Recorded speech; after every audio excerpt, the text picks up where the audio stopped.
So, this is the story of Derek and Alex King, two brothers who, in my opinion, were just as much, if not more so, victims of their circumstances than they were criminals. Now, if you're unaware, this happened a while ago. This actually happened in 2001, where Derek and Alex King were arrested for the murder of their father, Terry King, who they allegedly beat to death with a baseball bat and burned the entire house down so that they wouldn't leave any evidence behind. Now, you'd often wonder, like, what the hell would cause these kids at such a young age to commit this act of violence against their own father?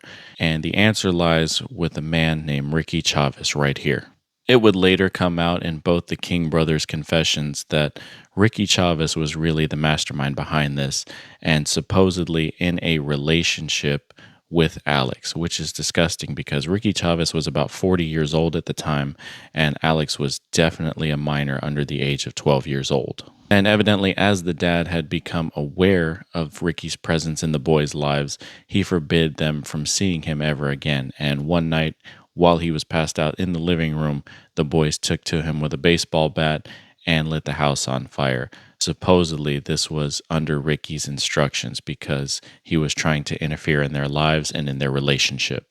It was Ricky that they reached out to after they had ended up killing their father, to which he took them into his house, cleaned up the bloody clothes, got rid of a lot of the evidence, and then turned them into the police department the next morning.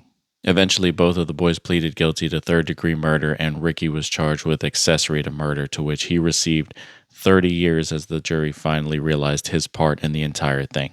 Derek would then go on to serve an 8-year sentence and Alex a 7-year sentence. Now, I was actually locked up with Derek King at Lancaster, and he did not have an easy road ahead of him once he went up to a juvenile program and eventually up to prison.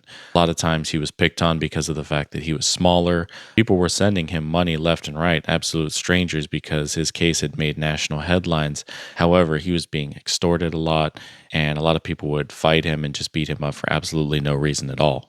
But given some time, one of the leaders of a certain organization ended up picking him up and kind of taking him up under his wing, where he learned to definitely work out, get a little bit of size to him, and he could definitely more than defend himself by the time I had met him.